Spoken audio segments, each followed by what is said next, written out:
BRS party పైన ముఖ్యంగా BRS party వ్యవస్థాపకులు తెలంగాణ జాతిపిత కేసీఆర్ గారిని మానసిక క్షోభకు గురి చేస్తున్న వైనాన్ని మనం అందరం కూడా గమనిస్తూనే ఉన్నాం. మరి రోజు రోజుకి వారి వ్యాఖ్యలు వారి చర్యలన్నీ కూడా విపరీతమైనటువంటి ఇబ్బందిని బీఆర్ఎస్ పార్టీ గుర్తు చేస్తూ ఉన్నారు. మరి ఇది మంచి పద్ధతి కాదని చెప్పడానికి ఈరోజు మీ ముందుకు వచ్చినాం. ఎవరో ఆట ఆడిస్తూ ఉంటే కీలుబొమ్మలాగా మీరు ఆడటం సరైంది కాదు. కవిత గారు, మీ పట్ల మాకు గౌరవం ఉంది. స్వతంత్రంగా తెలంగాణ జాగృతి సంస్థను పెట్టుకొని తండ్రికి తగ్గ తనయ్యగా మరి ఉద్యమ కార్యాచరణలో తను కూడా భాగస్వామ్యమై తెలంగాణలో ఉన్న మహిళలను జాగృతం చేస్తుందని చెప్పి మేము సంతోషపడ్డాం, గర్వపడ్డాం, నీ గురించి గొప్పగా చెప్పుకున్నాం. కానీ ఈరోజు మీరు చేస్తున్న పనులు చూస్తూ ఉంటే చాలా బాధ అనిపిస్తూ ఉంది. ఇది మంచి పద్ధతి కాదు. తెలంగాణ జాతిపితను మానసికంగా క్షోభకు గురి చేస్తున్న మీ వైనం మేము ఖండిస్తూ ఉన్నాం. ఇది మంచి పద్ధతి కాదని చెప్తా ఉన్నాం. బీఆర్ఎస్ పార్టీలో ఉన్నప్పుడు నాకు స్వేచ్ఛ లేదని మాట్లాడినారు. ఈరోజు మీరు కౌన్సిల్లో నిన్నటికి నిన్న బీఆర్ఎస్ పార్టీ అసెంబ్లీని బైకాట్ చేస్తే హరీష్ రావు గారిని తిట్టినందుకే బైకాట్ చేస్తారా అని చెప్పి మీరు ప్రశ్న సంధించినారు. మీకు పార్టీ యొక్క పద్ధతి మీకు తెలియదా? బీఆర్ఎస్ పార్టీ ఎప్పుడు ఏ నిర్ణయం తీసుకున్నా ఖచ్చితంగా పార్టీలో ఉన్న ఎమ్మెల్యేలంతా కూడా చర్చ చేసుకొని గౌరవ అధ్యక్షులు కేసీఆర్ గారి దృష్టికి తీసుకెళ్ళి వారి నిర్ణయం మేరకే నిన్న మరి బైకాట్ చేసిన విషయం అది మీకు కూడా తెలుసు. కేవలం ఎవరో వెనక ఉండి మిమ్మల్ని ఆట ఆడిస్తూ ఉంటే మీరు కీలుబొమ్మలాగా ఆడుతున్నారని అందరూ చర్చించుకుంటున్న విషయం. దయచేసి ఇప్పటికైనా స్వతంత్రంగా ఆలోచించి మాట్లాడండి. మరి సరే, మీరు గతంలో ఎమ్మెల్సీగా నేను రాజీనామా చేస్తున్నా అని చెప్పి మీరు ప్రకటించి ఉన్నారు. మరి ఎమ్మెల్సీగా రాజీనామా చేసిన మీరు మనస్ఫూర్తిగా చేశారా లేదా అని మేము అడుగుతా ఉన్నాం. దీంట్లో కూడా ఏమైనా నాటకం ఉందా? మీరు మనస్ఫూర్తిగా చేసి ఉంటే చైర్మన్ గారు యాక్సెప్ట్ చేయకుండా ఉంటే మీకు ఇష్టం లేకుంటే బీఆర్ఎస్ పార్టీ ఇచ్చిన ఎమ్మెల్సీ పదవిలో ఇంకా కూడా ఎందుకు కొనసాగుతూ ఉన్నారు? నాకు అవసరం లేదనుకున్న పదవిలో ఈరోజు ఎందుకు మీరు కౌన్సిల్ అటెండ్ అయినరు? కౌన్సిల్ అటెండ్ అవ్వడమే కాకుండా మీరు అక్కడ చర్చించిన విషయాలు ఏంటి అని మేము అడుగుతా ఉన్నాం.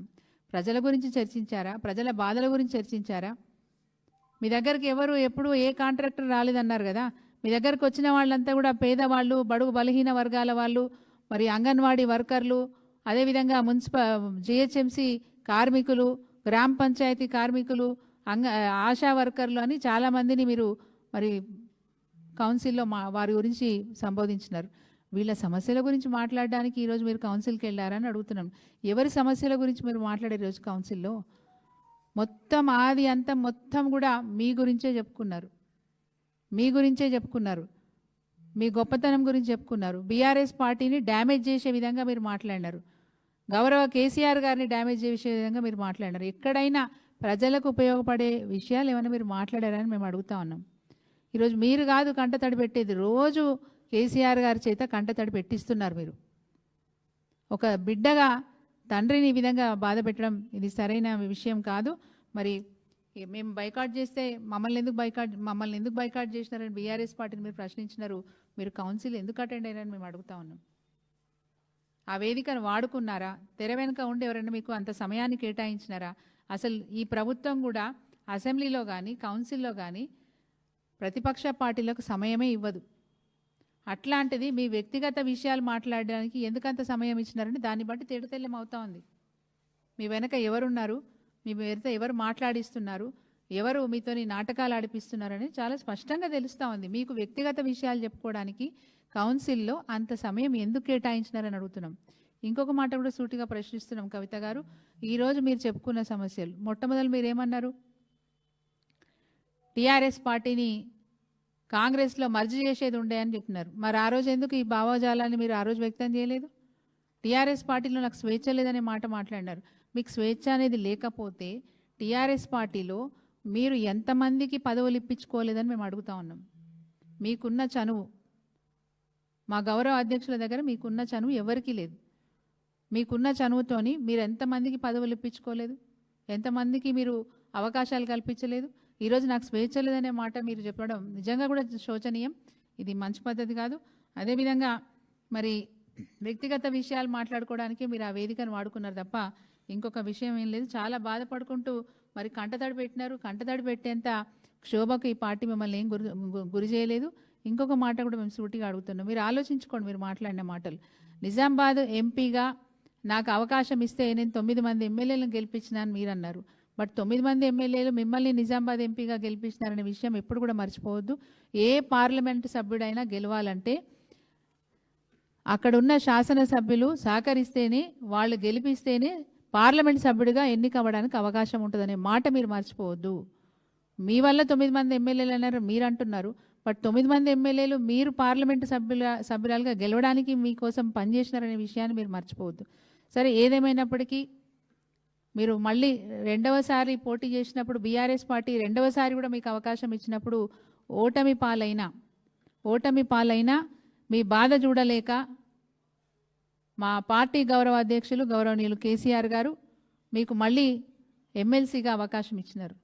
ఆ మాట ఎట్లా మర్చిపోయినారు? మీకంటే సీనియర్, మొదటి నుంచి కూడా మా కేసీఆర్ గారు వెంబడి నడిచిన బోయినపల్లి వినోద్ కుమార్ గారు కూడా ఓడిపోతే వారికి కూడా ఇవ్వకుండా మీకు అవకాశం కల్పించినారు. ఎట్లా మర్చిపోయినారు మీరు? ఒక్కసారి కాదు 2 సార్లు కూడా మీకు ఎమ్మెల్సీగా అవకాశం ఇచ్చినారు.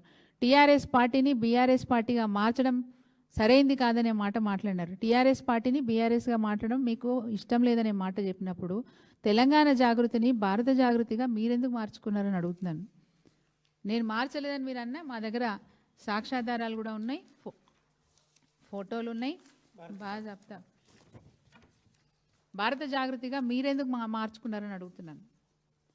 టీఆర్ఎస్ పార్టీని ఒక జాతీయ పార్టీగా మార్చాలనే ఉద్దేశంతో అలనాడు గౌరవనీయులు కేసీఆర్ గారు పార్టీ వ్యవస్థాపకులు మరి టీఆర్ఎస్ని తెలంగాణ రాష్ట్రానికి మాత్రమే పరిమితం చేయకుండా జాతీయ స్థాయికి పార్టీని పెంచాలనే ఉద్దేశంతో, దేశంలో ఉన్న కొన్ని రుగ్మతల మీద పోరాటం చేయాలనే ఉద్దేశంతో భారత రాష్ట్ర సమితిగా పార్టీని మారిస్తే మీరెందుకు తెలంగాణ జాగృతిని భారత జాగృతిగా మీరు మార్చుకున్నారనే మాట మేము అడుగుతా ఉన్నాం. పార్టీలో ప్రజాస్వామ్యం లేదనే మాట మీరు చెప్పినారు. పార్టీలో ప్రజాస్వామ్యమే లేకపోతే 2 సార్లు మీకు ఎమ్మెల్సీ పదవి అవకాశమే వచ్చేది కాదు. పార్టీలో ప్రజాస్వామ్యం లేకపోతే మీరు అడిగిన వారికల్లా పదవులు వచ్చేవే కాదు. మీరు ఎంతమందికి పదవులు ఇప్పించలేదు కేసీఆర్ గారి దగ్గర ఉన్న మీకున్న చనువుతో? ఇది సరైన పద్ధతి కాదు. ఇంకొకటి, మీకు తెలుసో లేదో అవినీతి గురించి మీరు మాట్లాడుతూ ఉన్నారు. వాస్తవంగా తెలంగాణ రాష్ట్రం సిద్ధించిందంటే డాక్టర్ బాబా సాహెబ్ అంబేద్కర్ గారి పుణ్యమే. ఆర్టికల్ 3లో వారు రచించిన వెసులుబాటు వల్లనే మన తెలంగాణ రాష్ట్రాన్ని రాష్ట్రంగా సాధించుకునే అవకాశం మనకు దక్కింది. కాబట్టి ఆ మహనీయుని మర్చిపోకుండా ప్రపంచంలో ఎక్కడ లేని విధంగా అతిపెద్ద విగ్రహాన్ని మన నడిబొడ్డున, హైదరాబాద్ నడిబొడ్డున అంత పెద్దగా విగ్రహాన్ని స్థాపించుకొని వారిని పూజిస్తూ ఉన్నాం. వారే మనకు మార్గదర్శకులు అని చెప్పి మేము భావిస్తూ ఉన్నాం. ఈరోజు మీరు ఆ విషయాన్ని కూడా మర్చిపోయినారు. అమరవీరులను జ్ఞాపకం చేసుకోవడానికి అతిపెద్ద అమరజ్యోతిని కూడా నడిబొడ్డున ఏర్పాటు చేసుకొని త్యాగాల పునాదుల మీద తెలంగాణ రాష్ట్రాన్ని తెచ్చుకున్నాం. ఆ త్యాగాలు భవిష్యత్ తరాలు మర్చిపోవద్దనే ఉద్దేశంతో నడిబొడ్డున అమరజ్యోతిని కూడా మరి ఈరోజు పెట్టుకొని త్యాగాలు చేసిన అమరులను కూడా అప్పుడు తలుచుకుంటా ఉన్నాం. ఉద్యమకారులకు పదవులు ఇవ్వాలనే మాట మీరు మాట్లాడినారు. అనేక మందికి నిరుద్యోగులకు ఉద్యోగాలు కల్పించడమే కాకుండా వారి త్యాగాలు చేసిన కుటుంబాలకు కూడా ఆర్థిక సాయం కూడా అందించడం జరిగింది. అనేక మందికి అవకాశాలు కల్పించడం, ఎవరికో కొందరికి అవకాశాలు రాకపోవచ్చు, అంత మాత్రాన బీఆర్ఎస్ పార్టీని తప్పుపట్టే మాట మీరు మాట్లాడడం సరైంది కాదని చెప్పి మేము కవిత గారికి తెలియజేస్తూ ఉన్నాం. మరి కంటతడి పెడితే, కౌన్సిల్లో కంటతడి పెడితే, తండ్రి అంటే విన్నారు, పార్లమెంటు సభ్యురాలుగా మీరు ఓడిపోయి బాధపడి కంటతడి పెడితే, అలిగితే మీరు నొచ్చుకుంటున్నారని చెప్పి అర్థం చేసుకొని మీకు శాసన మండలి సభ్యత్వాన్ని ఇచ్చినారు, ఎమ్మెల్సీగా పదవిని ఇచ్చినారు. మరి ఈరోజు కౌన్సిల్లో మీరు కంటతడి పెడితే, రాజీనామా చేసి వెళ్ళి ఈరోజు కౌన్సిల్లో అవకాశం తీసుకొని మీరు కంటతడి పెడితే, మీరు చెప్పిన విషయాలన్నిటి మీద చర్యలు ఎవరు తీసుకుంటారు? కౌన్సిల్ చైర్మన్ గారు తీసుకుంటారా? ఆ సభలో ఉన్న మంత్రులు తీసుకుంటారా? మీ సమస్యల్ని పరిష్కరిస్తారా? మీ సహచర శాసన మండలి సభ్యులు మీకు సహకరించి మీ సమస్యల్ని తేలుస్తారా? ఏ ఉద్దేశంతో మీరు ఈరోజు కౌన్సిల్లో మీ మాటలు, మీ చర్యలు ఏ ఉద్దేశంతో మీరు ఈరోజు మరి అక్కడ మాట్లాడి కంటతడి పెట్టినారని అడుగుతా ఉన్నాం. పార్టీ మీకు ఎప్పుడు మేలే చేసింది తప్ప ఎప్పుడు మీకు నష్టం చేయలేదు. వీసమెత్తు కూడా నష్టం చేయలేదు.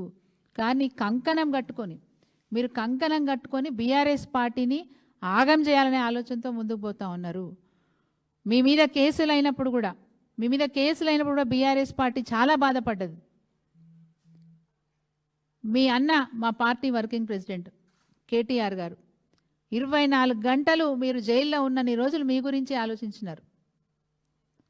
24 గంటలు తన్నీర్ హరీష్ రావు గారు మీ గురించి ఆలోచించినారు. వారంలో 4 రోజులు ఢిల్లీలో మకాం పెట్టినారు మీకు సాయం చేయడానికి. మీ ఇబ్బందులు చూసి తట్టుకోలేక వాళ్ళు ఇబ్బంది పడ్డారు. ఈరోజు మీరు బయటకు వచ్చిన తర్వాత నిజంగా మీకు బీఆర్ఎస్ పార్టీ ఇష్టం లేకపోతే, మీకు అధికారం ఉంది, సొంతంగా పార్టీ పెట్టుకొని ప్రజా సమస్యల మీద పోరాటం చేసే అవకాశం మీకుంది. రాజ్యాంగం అట్లాంటి అవకాశాలు అందరికీ కల్పించింది. మీరు ఆ దిశగా ప్రయాణం చేయండి తప్ప మీరు కూర్చున్న కొమ్మని నరుక్కునే ప్రయత్నం మొదట్లో చేసినారు. ఇప్పుడు ఈ చెట్టును విడిచిపెట్టిపోయి ఈ చెట్టునే మరి మీరు నరికివేయాలనే ప్రయత్నం చేస్తూ ఉన్నారు. మీ ఆటలు సాగవు. ఎట్టి పరిస్థితిలో బీఆర్ఎస్ పార్టీ దీన్ని సహించదు. దయచేసి ఇప్పటికైనా స్వతంత్రంగా ఆలోచించండి. ఈ రోజు వరకు మీరు ఎవరో ఆట ఆడిస్తుంటే ఆడుతూ వస్తున్నారు. భవిష్యత్తులో దీనివల్ల మీకు నష్టం తప్ప ఇంకొకటి లేదు. మీ భవిష్యత్తును మీరే కాల రాసుకునే ప్రయత్నం చేస్తూ ఉన్నారు. ఇది సరైంది కాదని చెప్పి వారికి తెలియజేస్తూ ఉన్నాను. వారి వ్యక్తిగత విషయాలన్నీ కూడా కౌన్సిల్లో మాట్లాడుకుంటూ ఇంకొక కొటేషన్ కూడా చెప్పారు. నేను రూల్ పొజిషన్ ప్రకారమే మాట్లాడుతున్నాను అని అన్నారు. రూల్ పొజిషన్ మన రిప్రజెంటేషన్స్ పబ్లిక్ రిప్రజెంటేషన్స్ యాక్ట్ ప్రకారం, రిప్రజెంటేటివ్స్ యాక్ట్ ప్రకారం వ్యక్తిగతంగా ప్రోటోకాల్ పాటించకపోయినా ఒక శాసన మండలి కానీ అంటే చట్టసభల్లో ఉన్న వ్యక్తులను ఎవరినైనా సరే ప్రోటోకాల్ ప్రకారం వాళ్ళని గౌరవించకపోయినా పాటించకపోయినా, అదేవిధంగా వారి పట్ల అమర్యాదగా చట్టసభల్లో ఏదైనా జరిగినా తప్పకుండా మీరు వ్యక్తిగతంగా మీ విషయాలు చెప్పుకునే అవకాశం మీ కౌన్సిల్లో ఉంటుంది. కానీ మీరు యాక్ట్ పేరు చెప్పుకుంటూ సంపూర్ణంగా మీ వ్యక్తిగత విషయాలే మాట్లాడేది తప్ప అక్కడ ఇంకొక పార్టీ గురించి మీరు మాట్లాడింది ఏం లేదు. మీ టార్గెట్ అంతా బీఆర్ఎస్ పార్టీని టార్గెట్ చేసుకోవడం, మా గౌరవ అధ్యక్షులు కేసీఆర్ గారిని టార్గెట్ చేసుకోవడం తప్ప ఇంకొక ఉద్దేశం లేదు మీ దగ్గర. దయచేసి చెప్తా ఉన్నాం, మీ నడవడి మార్చుకోండి, మీ మాట తీరు మార్చుకోండి. మీ భవిష్యత్తు, మంచి భవిష్యత్తు మీకున్నది. ఆ భవిష్యత్తును మీకు మీరే కాల రాసుకునే ప్రయత్నం చేస్తూ ఉన్నారు. తస్మాత్ జాగ్రత్త. కంటిన్యూ చేస్తారు తులమ్మ గారు. ప్రెస్ మిత్రులకి నమస్కారం. అందరికీ నూతన సంవత్సర శుభాకాంక్షలు తెలియజేస్తూ, సునీత గారు చెప్పినట్టుగా దాని కంటిన్యూషన్ మీ ఇక్కడ ఉన్నటువంటి ప్రెస్ మిత్రులందరికీ కూడా తెలుసు. తెలంగాణ ఉద్యమ ప్రారంభం నుంచి మేమంతా కూడా ఉద్యమంలో ఉండి తెలంగాణ రాష్ట్ర సాధన కోసం జరిగినటువంటి ఆ ఉద్యమంలో కేసీఆర్ వెంట ఆయన అడుగులో అడుగాయి మేమంతా కూడా పనిచేసినటువంటి వాళ్ళం. ఆ క్రమంలో ఉద్యమం జరుగుతున్నటువంటి సమయంలో ఒక 5-6 ఏళ్ళ తర్వాత తను కల్వకుంట్ల కవిత గారు ఆ ఉద్యమంలో పార్టిసిపేట్ కావడం, ఆ ఉద్యమంలో తెలంగాణలో ఉన్నటువంటి అన్ని వర్గాల ప్రజలు కలిసి వచ్చారు. అది మహిళలు కావచ్చు, ఉద్యోగస్తులు కావచ్చు, డాక్టర్లు కావచ్చు, ప్రతి ఒక్కరు కూడా ఆ ఉద్యమంలో కలిసి వచ్చినటువంటి వాళ్ళం. అన్నిటినీ అంటే ఎవరు కూడా వాళ్ళ సొంత ప్రయోజనాలు అనేది నాకు ఇది కావాలనే ఆశించి కాకుండా అందరూ ఖచ్చితంగా తెలంగాణ రావాలి, తెలంగాణ లక్ష్యమే సాధనే ఏకైక లక్ష్యంగా అందరం పనిచేసినటువంటి విషయం మీ అందరికి కూడా తెలుసు. అందులో పత్రికా మిత్రులది కూడా చాలా కీలక రోల్ ఉన్నది. అట్లా తను కూడా 2006లో అనుకుంటా బహుశా తను అప్పటి వరకు అమెరికాలో ఉండి అక్కడ చదువుకొని ఉద్యోగమో ఏదో చేసుకుంటూ తర్వాత వచ్చి ఉద్యమంలో మేమందరం ఎట్లా పనిచేసినామో తను కూడా అట్లనే పనిచేసింది. ఆ పనిచేసినటువంటి క్రమంలో సునీత గారు చెప్పినట్టుగా ఆమెకు ఇవ్వవలసినటువంటి ప్రాధాన్యత ఒక ఎంపీగా, ఎమ్మెల్సీగా, వాళ్ళ పార్టీలో ఉన్నటువంటి ప్రతి ఒక్కరం కూడా ఇవాళ కేసీఆర్ బిడ్డగా మేము చాలా గొప్పగా గౌరవించేవాళ్ళం, కలిసేవాళ్ళం. అనేక సందర్భాలలో తనతో కలిసి పనిచేసినటువంటి వాళ్ళం. కానీ మరి ఇప్పుడు తను లేవనెత్తుతున్నటువంటి అంశాలు ఏవైతే ఉన్నాయో, పార్టీకి నష్టం చేసేటువంటి మాటలు ఏదైతే మాట్లాడుతుందో అది నాకు కొద్దిగా బాధేస్తుంది.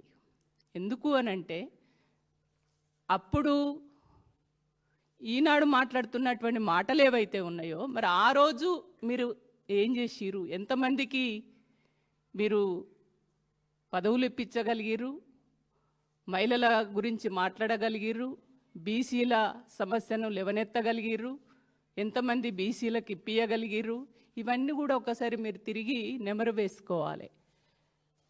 కానీ అప్పుడు ఏదో నేను ఇంటర్నల్గా మాట్లాడినా నన్ను కానీ ఎప్పుడు కూడా మీరు మాట్లాడినటువంటి దాఖలాలు లేవు. అవి అవి అవి చెప్పుకోవడానికి కూడా మరి ఎట్లా మీకు మనసు వస్తుందో కానీ నాకైతే అర్థం కాదు. కానీ ఎప్పుడు కూడా మీరు ఆ ప్రయత్నం చేయలేదు. కానీ ఇప్పుడు ఏదైతే మీ పైన వచ్చినటువంటి ఆరోపణలు, మీరు జైలుకు వెళ్ళడం, ఇవన్నీ కూడా నిజంగా బీఆర్ఎస్ పార్టీకి ఎంత నష్టం జరిగింది.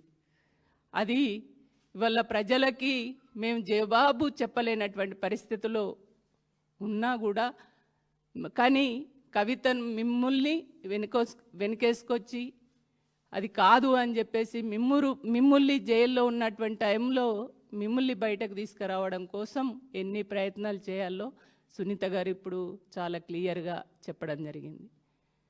మీరు చేసిన తప్పుల్ని కప్పిపుచ్చుకోవడానికి బీఆర్ఎస్ పార్టీలో ఉంటూ బీఆర్ఎస్ పార్టీకి నష్టం చేసే విధంగా, అప్పటి బీఆర్ఎస్ ప్రభుత్వానికి నష్టం చేసే విధంగా, కేసీఆర్ గారికి వ్యక్తిగతంగా నష్టం చేసే విధంగా ఆనాడు కేంద్రంలో ఉన్నటువంటి బీజేపీలో ఉన్నటువంటి పెద్ద నాయకులతోటి మాట్లాడి ఇవాళ అనేక ప్రయత్నాలు దాని నుంచి బయటపడడానికి మీరు చేసినటువంటి ప్రయత్నాలు నిజం కాదా, మీరు ఒక్కసారి ఆలోచించుకోవాల్సినటువంటి అవసరం ఉంటుంది. ఇవాళ మీరు ఆ లిక్కర్ స్కామ్లో ఇరుక్కున్నప్పుడు బీజేపీ పెద్దలతోటి మాట్లాడి మీరు ఏం చేసిరు, వాళ్ళ మెప్పు పొందడం కోసం అయోధ్యలో శ్రీరాములు మందిరం ఏదైతే నిర్మాణం చేసిరో అది చాలా సంతోషించదగినటువంటి విషయం అని చెప్పేసి వాళ్ళ మెప్పు పొందడానికి కోసం మాట్లాడిన మాటలు నిజం కాదా?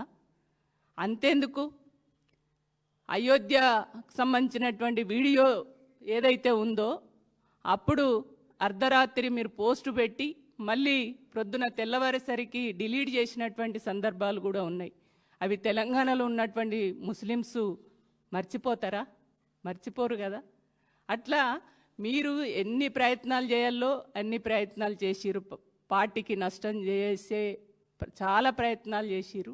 వాటన్నిటిని చూసిన తర్వాతనే మిమ్మల్ని తప్పనిసరి పరిస్థితుల్లోనే సస్పెండ్ చేయడం అనేది జరిగింది. అప్పటి వరకు ఇవన్నీ చేస్తున్నా కూడా పార్టీ మిమ్మల్ని ఏమీ అనలేదు. మార్చుకుంటారేమో, అరే ఉద్యమంలో మాతో కలిసి పనిచేసిరు కదా అని చెప్పేసి. ఇవాళ నేను జాగృతి అని మీరు గొప్పగా చెప్తున్నారు. ఇవాళ జాగృతి అనేది ఎక్కడి నుండి వచ్చిందండి? మీరు అమెరికా నుంచి పుట్టుకొని రాగానే మీ ఎంట అందరు ప్రజలు వచ్చిరా? మీరు తెలంగాణ జాగృతి పెట్టుకొని ఊర్లలోకి పోతే టీఆర్ఎస్ సంబంధించినటువంటి నాయకులు, కార్యకర్తలు మీ వెంట ఉండి మీరు చేస్తున్నటువంటి ప్రతి కార్యక్రమానికి మేము సహకరిస్తేనే కదా మీ కార్యక్రమాలు సక్సెస్ అయింది. అది బీఆర్ఎస్ పార్టీ కదా చేసింది. అది మీరు ఎందుకు మర్చిపోయారు?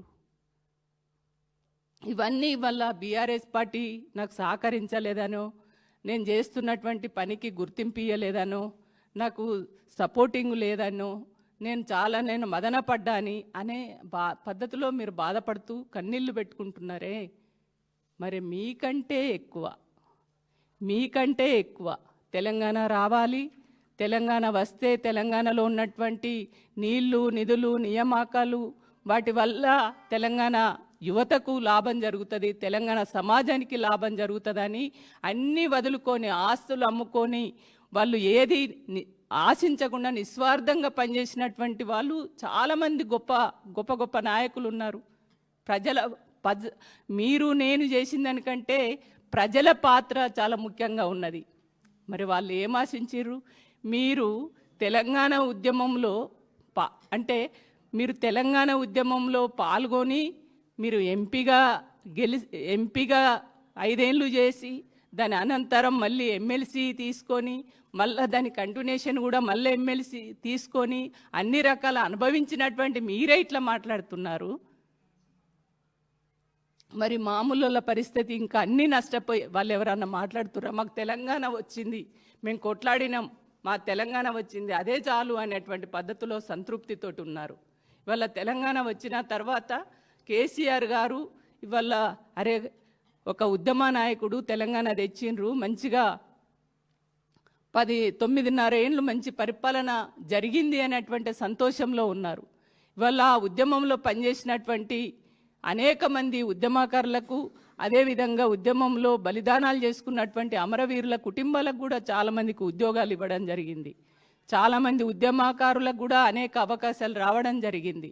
ఇవన్నీ కూడా మీరు మర్చిపోయి తెలంగాణకు జరిగినటువంటి మంచిని మీరు మర్చిపోయి ఏదో 1-2 పట్టుకొని ఇవాళ వాటిని ఇవాళ తెలంగాణ అంటే తెలంగాణలో ఇన్ని చేసినటువంటి ఈ మంచి పనుల్ని పక్కన పడేసి అనవసరమైన మీ వ్యక్తిగత విషయాలు, మీ వ్యక్తిగత ప్రయోజనాలను దృష్టిలో పెట్టుకొని మీకెక్కడో అన్యాయం జరిగినట్టు, మీరేదో నష్టపోయినట్టుగా మీకెవరు నిజంగానే తెలంగాణ ప్రజలకు, తెలంగాణ సమాజానికి, అట్టడుగు వర్గాలకి పనిచేయాలని అనుకున్నప్పుడు ఇవాళ సునీత గారు చెప్పారు, శాసన మండలిలో మీరు ఏ విషయాలు లేవనెత్తాలి? మీ పర్సనల్ విషయాలు, మీరు ఎట్లా ఉద్యమంలోకి వచ్చిర్రు, మీరు ఏమేమి చేసిర్రు, మీరు ఏం బాధలు పడ్డారు, గివ్వా మీరు చెప్పడానికి తెలంగాణ ప్రజలకు కావాల్సింది మీ వ్యక్తిగత విషయాలా? మీ ప్రజా సమస్యలు కదా లేవనెత్తాలి. మరి మీరు ప్రజా సమస్యలు లేవనెత్తకుండా మీ వ్యక్తిగత విషయాలు చెప్పుకోవడానికి ఆ రకమైనటువంటి మాటలు మీరు చెప్పడానికి అక్కడ మాట్లాడినటువంటి ఆ వేదిక ద్వారా ఎవరికి లాభం జరుగుతుంది? తెలంగాణ సమాజానికి లాభం జరుగుతుందా? అంటే రోజు కేసీఆర్ని తిట్టేటోళ్లకు లాభం జరుగుతుందా? ఇవాళ చాలామంది ప్రొద్దున లేస్తే బీజేపీ కానీ కాంగ్రెస్ పార్టీకి సంబంధించినటువంటి నాయకులు ఏదైతే మాట్లాడుతున్నారో వాళ్లకు మీకున్న తేడా ఏందండి? ఇవాళ ప్రతిపక్ష పార్టీగా, ఒక బలమైనటువంటి పార్టీగా ఎప్పటికప్పుడు ప్రజా సమస్యల్ని లేవనెత్తి ప్రజల గొంతుకై ఇవాళ అనేక సమస్యలపైన ఉద్యమం చేస్తూ ఉంటే ఇవాళ బీఆర్ఎస్నే ఒక శత్రువుగా చూసి బీఆర్ఎస్నే టార్గెట్ చేస్తూ బీఆర్ఎస్లో ఉన్నటువంటి నాయకుల్ని టార్గెట్ చేస్తూ మీరు అనునిత్యం మాట్లాడడం అనేది ఇవాళ తెలంగాణ ప్రజలు మర్చిపోతారా? ప్రతి మాటను కూడా గుర్తుపెట్టుకుంటారు కదా. ఇవాళ రాష్ట్రంలో ఉన్న ప్రధాన పత్రికలు వార్త రాస్తే అది తప్పుడు వార్త అని చెప్తూ కేసులు పెడతానన్నారు. మరి ఆ కేసులు ఎందుకు పెట్టలేదు? అప్పుడు మీరు లిక్కర్ స్కామ్లో ఇరుక్కున్నటువంటి టైంలో బయటకు వచ్చినాక ప్రధాన పత్రికలు రాసినాయి, హెడ్డింగ్ పెట్టి రాసినాయి, వాళ్ళపైన కేసులు పెడతానన్నారు. మరి ఎందుకు పెట్టలేరు? వాళ్ళపైన కేసులు ఎందుకు పెట్టలేదు?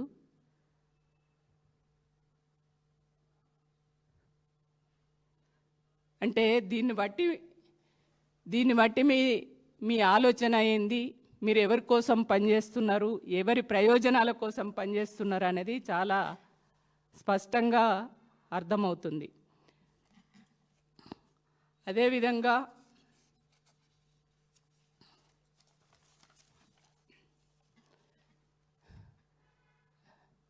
ఇవాళ తను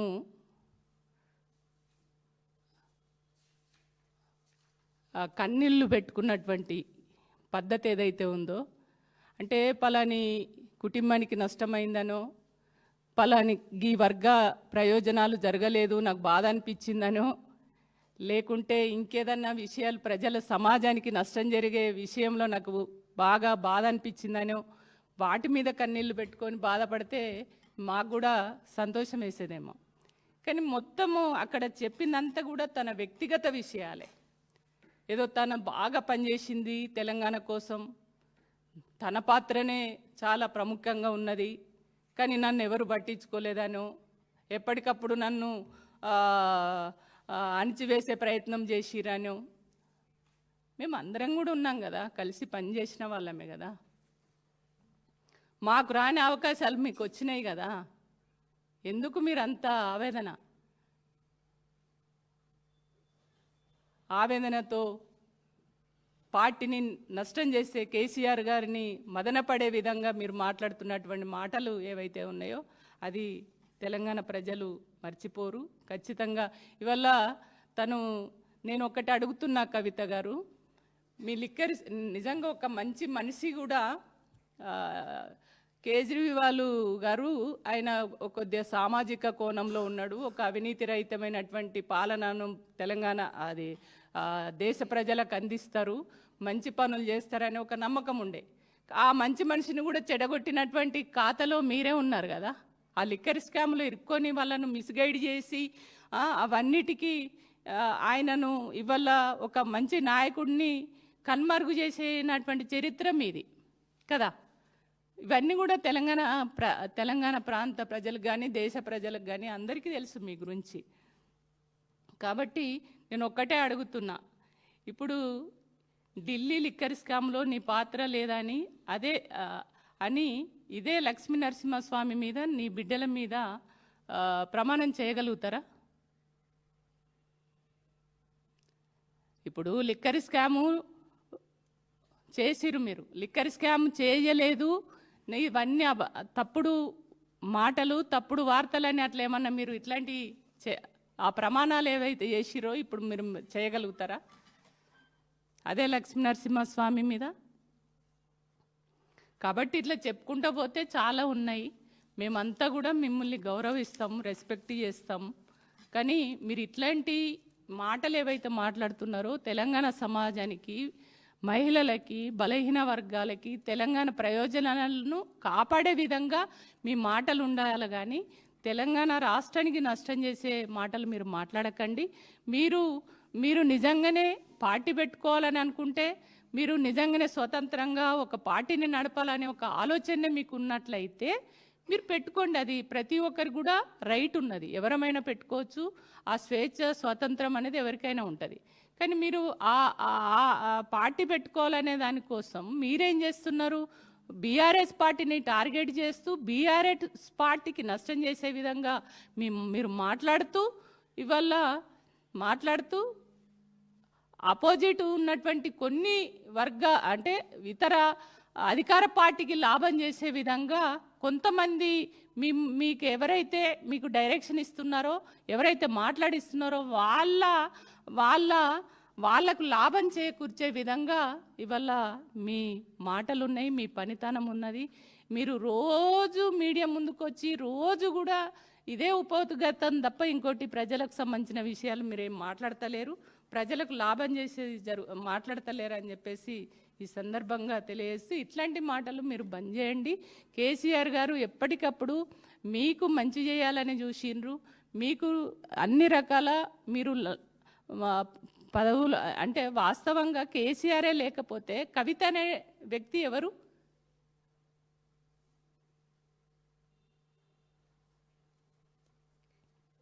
కాబట్టి మీరు కేసీఆర్ గారే బిడ్డగానే మీకు గుర్తింపు ఉన్నది. దానికి తోడు మీరు ఉద్యమంలో పనిచేసిర్రు, మీరు స్వతంత్రంగా కొన్ని నిర్ణయాలు తీసుకున్నారు, కొన్ని పనులు చేసిర్రు. కానీ అది సంతోషిస్తాం. కానీ మీరు బీఆర్ఎస్ని కావాలని టార్గెట్ చేసి కేసీఆర్ గారిని మదనపడే విధంగా మీరు ఈ రకంగా మాట్లాడడం అనేది మంచిది కాదని చెప్పేసి ఈ సందర్భంగా తెలియజేస్తున్నాను. సుమిత్ర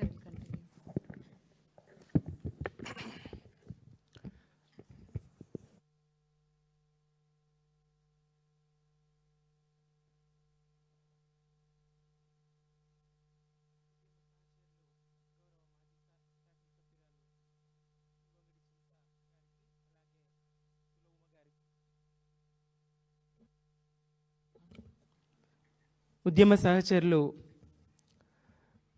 మాజీ శాసనసభ్యురాలు గౌరవ సునీత గారికి, గోండి సునీత గారికి, తుల ఉమ్మ గారికి, మీడియా మిత్రులకు ఉద్యమాభివందనాలు. జై తెలంగాణ.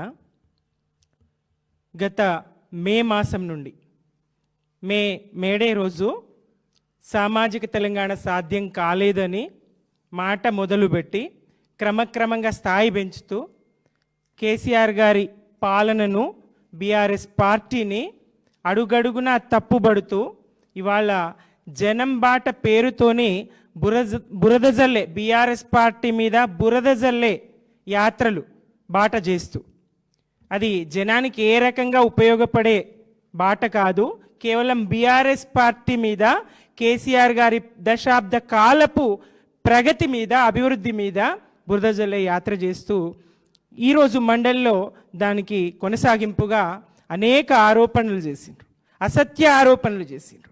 బీఆర్ఎస్ పార్టీ ఏంటి, కేసీఆర్ గారు ఏంటో చెప్తూ, తాను ఎప్పుడు బాధపడ్డాను అని చెప్తూ కేసీఆర్ గారి మీద సిబిఐ విచారణకు ఆదేశించినప్పుడు, ప్రభుత్వం ఇచ్చినప్పుడు ఎవరూ స్పందించలేరు, నాకు బాధ అనిపించింది అని చెప్పిండ్రు. మీరిప్పుడు పెడుతున్నటువంటి దానికంటే ఎక్కువ బాధ నాది. మీరు లేఖ రాసిండ్రు, ఆ లేఖ లీక్ అయిందని అదొక డ్రామా, అనంతరం ఎవరూ స్పందించలేరని అదొక డ్రామా, పార్టీ ఉంటే ఎంత పోతే ఎంత అని మాట్లాడి వాళ్ళ పార్టీనే ఏం పీకి కట్టలు కట్టినామనే మాట మాట్లాడినరైతే మండలిలో, ఆ మండలిలో మీకు అవకాశం ఎట్లా ఇస్తారు? మీరు రాజీనామా చేసినామన్నారు, మరి మీ గన్మెన్లను మీరు తిప్పి పంపినరా? జీతభత్యాలు మీరు పుచ్చుకోకుండా ఉంటున్నారా? ప్రభుత్వం ఎందుకు మిమ్మల్ని కొనసాగిస్తూ ఉన్నది? మండలి చైర్మన్ గారు మళ్ళీ మీకు ఎట్లా అవకాశం ఇస్తారు? ఇస్తే మీరు ప్రజా సమస్యలు కాకుండా, పాలక పక్షాన్ని ప్రశ్నించడం కాకుండా, ప్రతిపక్షమైనటువంటి బీఆర్ఎస్ను, కేసీఆర్ గారి పాలనను ఎట్లా దూషిస్తారు? ఎంతవరకు సమంజసం? మీకు అవకాశాలు రాలేదా? కేసీఆర్ గారు ఎన్ని నిందలు మోయాల్సి వచ్చింది? ఎంపీగా మీరు ఓడిపోయినా మిమ్మల్ని ఎమ్మెల్సీ చేసిండ్రు, కుటుంబానికైనా ఉద్యోగాలు, ఎంపీగా ఓడిపోయినప్పుడు వెంటనే ఆమెను ఎమ్మెల్సీ ఎట్లా చేస్తారని ప్రశ్నించలేదా? ఆ ప్రశ్నల్ని తాను ఎదుర్కోలేరా? ఉద్యమకారుల గురించి మీరా మాట్లాడతారు. ఏ ఉద్యమకారులకు మీరు అవకాశాలు ఇప్పించిండ్రు? మీ వెంట ఉండి నేను కదా పనిచేయలేదా? జిల్లాలో నా ఊర్లో నేను మొదటిసారి మీ తరపున నేను బతుకమ్మని పెట్టలేదా? మిమ్మల్ని ఆహ్వానించలేదా? ఎప్పుడు నా పక్షాన మీరు మాట్లాడిండ్రు? నేను కాదు, నాలాంటి వందలాది మంది ఉద్యమకారుల పక్షాన మీరు ఎప్పుడన్నా మాట్లాడినరా? ఉద్యమకారులకు కేసీఆర్ గారు గుర్తించారు స్వయంగా. ఉద్యమకారులకు, అమరుల కుటుంబాలకు 10 లక్షల ఆర్థిక సాయం చేసిండ్రు, ఇంటికో ఉద్యోగం ఇచ్చిండ్రు. మిగిలినటువంటి అమరులు ఎవరైతే ఉన్నారో అందరికీ న్యాయం జరగలేదని మీరు చెప్తా ఉన్నారు. దానికోసం ఈ ప్రభుత్వం మీద ఒత్తిడి చేయాలి కదా, రేవంత్ రెడ్డి గారిని ప్రశ్నించాలి కదా. చేయగలిగినంత వరకు బీఆర్ఎస్ చేసింది. కేసీఆర్ గారు దశాబ్ద పాలనలో, 9.5 సంవత్సరాల పాలనలో ఏమి పీకి కట్టలు కట్టిండ్రో ఒక మహిళగా మీకు తెలియదా? బాల్య వివాహాలు ఆగినాయి కదా కళ్యాణ లక్ష్మితోని. 18 సంవత్సరాలు నిండే వరకు పెళ్లి చేయకుండా అమ్మాయిలను చదివిస్తూ ఉన్నారు కదా. ఒంటరి మహిళలను గుర్తించిండ్రు కదా. బీడీ కార్మికులకు పెన్షన్లు ఇచ్చిండ్రు కదా. గర్భిణీ స్త్రీలు, బాలింతలు ఒక్కరు కాదు కదా, అన్ని వర్గాలను, బీసీలను, మైనారిటీలను, దళితులను, ఎస్టీలను, గిరిజన తాండాలను వాళ్ళకు స్వయం ప్రతిపత్తి కల్పించి వాళ్ళకు గ్రామ పంచాయతీలుగా ఏర్పాటు చేసిండ్రు. అంతవరకు గ్రామాల్లో వాళ్ళకి ఏ సమస్య వచ్చినా తాండాలన్నీ గ్రామాలకు వచ్చి ఆ సర్పంచులకు మొరపెట్టుకోవాల్సినటువంటి పరిస్థితి ఉంటుండే. వాళ్ళ తాండాలను వాళ్ళు పాలించుకునేటువంటి పరిస్థితిని తీసుకొచ్చిండ్రు. మహిళలకు 50% స్థానిక సంస్థల్లో రిజర్వేషన్లు కల్పించిండ్రు. కేసీఆర్ గారి పాలన ఒక సువర్ణ అధ్యాయం కదా, సువర్ణాక్షరాలతో చరిత్రలో లిఖించదగ్గ పాలన కదా. తినే కంచంలో మన్ను పోసుకున్నామనేటువంటి ప్రజలు, ఏడ్చినటువంటి ప్రజలను అడుగు, ఆయన ఎంపీకి కట్టలు కట్టిండ్రో. పంట దేశంలోనే అత్యున్నతంగా వరి పండించే రాష్ట్రంగా ఎదిగింది కదా, రైతన్నలను అడుగు, ఆయన ఎంపీకి కట్టలు కట్టిండ్రో. ఎన్ని ధాన్యపు రాసుల్ని ఆయన సృష్టించిండ్రో, ఎంత సస్యశ్యామలంగా తెలంగాణను తీర్చిదిద్దిండ్రో. ఉద్యోగులను అడగండి, ఏ స్థాయిలో జీతభత్యాలు పెంచి దేశంలోనే నంబర్ 1గా జీతాలు ఇచ్చే రాష్ట్రంగా తీర్చిదిద్దిండ్రో. అవుట్సోర్సింగ్ ఎంప్లాయీస్ని అడగండి, 3 ఇంతల జీతాలను ఎట్లా పెంచిండ్రో. ఆశాలను అడగండి, అంగన్వాడీలను అడగండి, ఎవరిని అడిగినా చెప్తారు కేసీఆర్ గారి పాలన ఒక సువర్ణాధ్యాయం అని. కేసీఆర్ గారి పాలన తెలంగాణ రాష్ట్రానికి ఒక అన్నపూర్ణగా, రాష్ట్రాన్ని ఆకలి కేకల తెలంగాణ. గద్దర్ పాట పాడిండ్రు, అమ్మా తెలంగాణ మా ఆకలి కేకల గానమా అని. ఆకలి కేకల గానాన్ని అన్నపూర్ణ తెలంగాణగా మలిచిండ్రు కదా కేసీఆర్ గారు. ఏ స్థాయిలో జీడిపిని పెంచిండ్రో తెలియదా? ఎంత అభివృద్ధిని సాధించిండ్రో తెలియదా? చెరువుల పూడికెట్లా తీసిండ్రో తెలియదా మీకు? మిషన్ కాకతీయతో చెరువుల పుడికదేయడమే కాకుండా ఆడబిడ్డల దుఃఖం మీకు తెలియదా? కిలోమీటర్ల చొప్పున నీళ్లు మోయడానికి బిందెలు ఎత్తుకొని భుజాలు కాయలు కాసేవి. ఇంటింటికి మంచి నీళ్ళు ఇచ్చి ఆడబిడ్డల కష్టాన్ని వాపింది మీకు కనిపించదా? మెరుగైన వైద్య సదుపాయాలతో ప్రభుత్వ ఆసుపత్రులనే ప్రసూతి సౌకర్యాలు కనిపించి డాక్టర్లకు పారితోషికాలు ఇచ్చి సాధారణ ప్రసవాలు చేయించి మరి వాళ్లకు కేసీఆర్ కిట్ ఇచ్చి న్యూట్రిషన్ కిట్ ఇచ్చి మాతా శిశు మరణాలను తగ్గించింది మీకు కనిపించదా? అది ఆడబిడ్డలకు జరిగిన మేలు కాదా? దళిత బంధు ఇచ్చింది మీకు కనిపించదా? అది దళితులకు జరిగిన మేలు కాదా? బీసీ బంధు ఇచ్చింది మీకు కనిపించదా? మైనార్టీలను కాపాడింది మీకు కనిపించదా? ముల్లాలకు గుడి పూజారులకు వేతనాలు ఇచ్చింది మీకు కనిపించదా? ఏ వర్గానికి మేలు చేయలేదో కేసీఆర్ గారు చెప్పండి. ఏ వర్గానికి? ఏం బీకి కట్టలు కట్టామని కాదు, ఏ వర్గమో ఒక్కటి చెప్పండి మీరు. కేసీఆర్ గారి చూపు వారిని మనిషి ఎవరున్నారు? కేసీఆర్ గారు కడుపులో పెట్టుకొని సాధని వర్గం ఏది ఉన్నదో చూపించగలరా? యావత్తు తెలంగాణ ఆయన ఎంత విశాల దృష్టి ఆయనది. మీ మచ్చబడింది అంటే మీ కారణంగా పడింది. మచ్చబడింది అంటే ఎంపీగా ఓడిపోగానే ఎమ్మెల్సీగా ఎట్లా అవకాశం ఇచ్చారు కూతురికి? నాలాంటి వారు, నేను అదే ఎమ్మెల్సీ కావాలని కేసీఆర్ గారిని నేను కూడా అడిగిన. నాలాంటి వాళ్ళను కాదని మీకు ఎట్లా అవకాశం ఇచ్చారని అందరూ అన్నారు. అప్పుడు ఎట్లా తీసుకున్నారు? మరి మీరు ఎంపీగా అందరినీ ఎమ్మెల్యేలుగా మీరు గెలిపించామంటారు నిజామాబాద్ జిల్లాలో, ఆ ఎమ్మెల్యేలే నన్ను ఓడించారంటారు. ఇది ఎక్కడ విడ్డూరం? అందరినీ గెలిపించగలిగిన మీరెట్లా ఓడిపోతారు? స్వయంగా అందరినీ గెలిపించగలిగిన సత్తా ఉన్న మీరు, ఎమ్మెల్యేలు అందరినీ గెలిపించుకున్న మీరు ఎట్లా ఓడిపోతారో ఆ ఎమ్మెల్యేలు, మీ చేత గెలిపింపబడ్డ ఎమ్మెల్యేలు మిమ్మల్ని ఎట్లా ఓడిస్తారు? ఎందుకు నిందలు వేస్తారు? మీ వెనుక ఎవరున్నారు? తెలంగాణ సమాజానికి తెలియదా? పదే పదే మీరు రిపీట్ చేస్తూ ఎంతకాలం కేసీఆర్ గారిని ఎంతకాలం ఆడిపోసుకుంటారు? కదిలిపోతా ఉంది, మాకు రక్తం మరుగుతూ ఉన్నది. ఆయన వెనుక నడిచిన వాళ్ళం. ఏమీ లేదు, అవమానాలు భరించినాం. భాషకు యాసకు విపరీతమైనటువంటి అవమానాలు భరించిన వాళ్ళం. ఇదే ఆంధ్ర సరస్వతి పరిషత్తులో నేను గట్ల కాదు అన్న మాటకు అక్కడ గొల్లున నవ్వింది తరగతి అంతా. ఎస్, నా భాష ఇది, నేను ఇట్లా మాట్లాడతా, గిట్లనే మాట్లాడతా, మీకు అర్థమైతే నాతో మాట్లాడండి, లేదంటే లేదు అని 96లో నేను కళ్ళకు నీళ్ళు తీసుకున్నా. అట్లా అవమానం జరిగింది భాషకు. ఎవరు వచ్చినప్పుడు? ఒక్కడు కదా కేసీఆర్ బయలుదేరిండ్రు. మూగవోయినట్టి ముక్కోటి గొంతులు ముక్త కంఠమాయ ముక్తి గోరి నింగినంటునట్లు నినదింపజేసింది కేవలము నీవే కేసీఆరు అని గర్వంగా వాడుకున్నాం. మేమంతా మూగపోయినాం, మేము మాట్లాడలేకపోయినాం, మా శక్తి చాలదు. నువ్వు పదవుల్ని గడ్డిపోసల్లాగా వదులుకొని వచ్చినావు, మా పక్షాన వచ్చినావు, నువ్వు మా దేవుడు అనుకున్నాం, వెనుక నడిచినాం. నీ వెనుక నడిచిన కోట్లాది మందిలో మేము ఒకరం. ఉద్యమకారులు ఎంతమంది? ఇవాళ నా వెంట పేదలు వచ్చిండ్రు, నా వెనుక కార్పొరేటర్లు రాలేరు, నా వెనుక కాంట్రాక్టర్లు రాలేరని మీరు చెప్తారు, మీరు ఏడుస్తారు. మాకు కూడా దుఃఖం వస్తుందమ్మా. మీరు ఈ స్థాయిలో కేసీఆర్ గారిని మాటలు అంటూ ఉంటే మాకు కూడా మనసు కదిలిపోతూ ఉంది, బాధ అవుతూ ఉంది, దుఃఖం వస్తూ ఉంది. ఎట్లా మాట్లాడతారు మీరు? ఆయన త్యాగం ఎంత గొప్పది, ఆయన త్యాగం ఎంత గొప్పది. ఆయన ఎన్ని నిద్రలేని రాత్రులు గడిపిండ్రు, ఎంత మదన పడ్డారు, పదవులను ఎట్లా పోసల్లాగా గడ్డిపోసల్లాగా వదిలేసిండ్రు, ఎంత మందితో చర్చలు చేసిండ్రు, మేధావులను, రచయితలను, కవులను ఎంతమంది కలగలుపుకొని వెంట నడిచిండ్రు. ఆయన ఒక్కడిగా బయలుదేరి ఎన్ని లక్షల అడుగుల్ని వెనుక నడిపించుకున్నారు. అంత గొప్ప తండ్రి కడుపున పుట్టినందుకు సంతోషించాల్సింది పోయి అలా ఆయన మీద అడుగడుగున బురద జల్లుతూ ఉంటే ఇది ఎక్కడదమ్మా? ప్రజలు మిమ్మల్ని స్వాగతించరు తల్లి. ఇవాళ కాంగ్రెస్ మిమ్మల్ని ఆదుకుంటుండొచ్చు, ఇవాళ బీజేపీ మీకు వెన్నుదాడుతుండొచ్చు, కానీ ప్రజలు మాత్రం ఇది స్వాగతించరు, మిమ్మల్ని ప్రజలు క్షమించరు. కేసీఆర్ బిడ్డగానే మీ వెనుక మేము నడిచినాం, కేసీఆర్ బిడ్డగానే మీ వెనుక మిమ్మల్ని పొత్తిలలో పెట్టుకొని 2 భుజాల మధ్య పెట్టుకొని బతుకమ్మలు ఆడించినాం. కేసీఆర్ బిడ్డగానే మిమ్మల్ని కాపాడుకున్నాం తప్ప మీరు లీడర్ అనో, మీరు అంతకుముందు కేసీఆర్ బిడ్డగా కాకుండా మీరు వచ్చి చేసింది ఏం లేదు. ప్రపంచ స్థాయి ఎన్జిఓని నడపాలనుకున్నారు, నడపనుంట్రీ, ఎవరొద్దన్నారు? ఎందుకు వాళ్ళు ఇట్లా అంటారు? మీరు కాంట్రాక్టర్లు రాలేదు, కార్పొరేటర్లు రాలేదు, నా వెనుక అంటారు. అవును, ఆ పేదలే కదా మీకు మరి ప్రత్యేక విమానాలు సమకూర్చి ఢిల్లీ యాత్రలు చేయించిండ్రు. మీ వెనుక ఎవరున్నారు? మీరు ఎట్లా నడిచిండ్రు? ఇవాళ చెప్తారు ఇంత ఖర్చు పెట్టినాం నీళ్ళ కోసం అని. నీళ్ళ కోసం ఖర్చు పెడితేనే కదా ఇవాళ పంటలు ఆ స్థాయిలో ఉన్నాయి. ఆ నీళ్ళ కోసం ఖర్చు పెట్టిన డబ్బులతో ఇన్ని పేదలకు ఇల్లు అవుతుండే అని. ఎన్ని డబుల్ బెడ్రూమ్ ఇల్లు కట్టినరో తెలియదా తల్లి? ఎన్ని డబుల్ బెడ్రూమ్ ఇల్లు కట్టినరో పేదలకు తెలియదా మీకు? ప్రయత్నం చేస్తూనే ఉన్నారు కదా కేసీఆర్ గారు.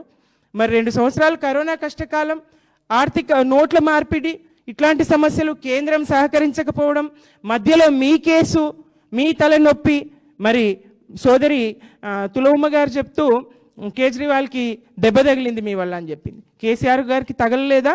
ఇది రాష్ట్రానికి తెలియదా?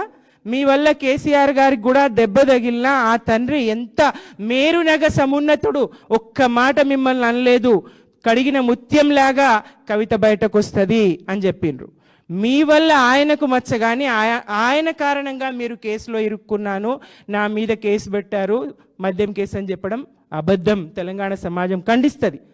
కేసీఆర్ గారి మీద ఉన్న పగతో మీ మీద కేసు అవ్వలేదు.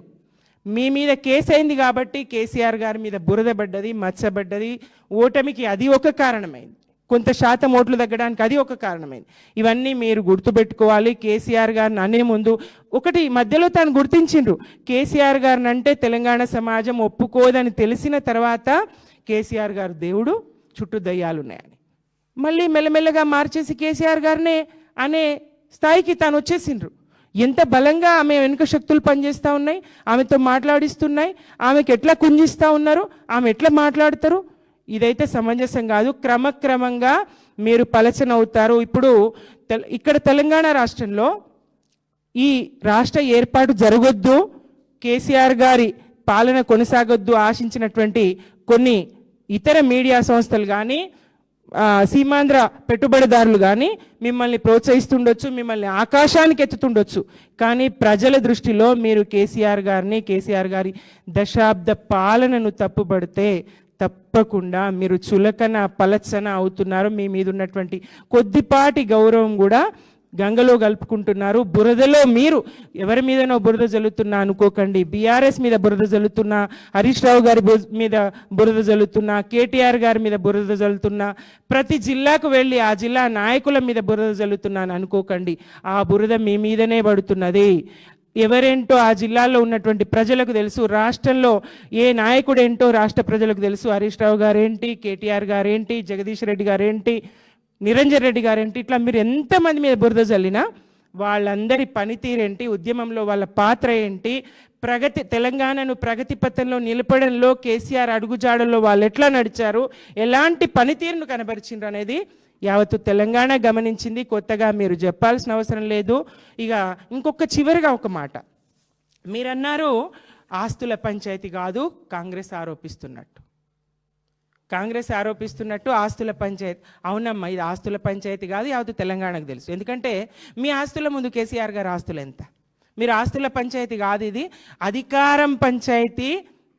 నాకు అవకాశం, నా మాట లెక్కలోకి తీసుకోలేరు. ఎమ్మెల్సీగా మీకే స్థాయి ఉంటుందో ఆ స్థాయిలో, ఎంపీగా ఇంకొకటి అంతకన్నా ఎక్కువ స్థానం ఇచ్చిండ్రు. మరి భారత రాష్ట్ర సమితిగా పార్టీని మార్చిన తర్వాత వివిధ రాష్ట్రాలకు వెళ్ళినప్పుడు మిమ్మల్నే వెంటబెట్టుకొని పోయిండ్రు. భారత రాష్ట్ర సమితిగా పార్టీని మార్చిన తర్వాత దేశ రాజకీయాల్ని నడపడానికి వివిధ రాష్ట్రాల ప్రతినిధుల్ని, ముఖ్యమంత్రుల్ని కలిసినప్పుడు మిమ్మల్ని కదా వెంటబెట్టుకుపోయిండ్రు. మీరు కూడా భారత జాగృతిగా మార్చుకుంటారు కదా. ఇప్పుడు పేరు మార్చడం నాకు ఇష్టం లేదని చెప్తిరి.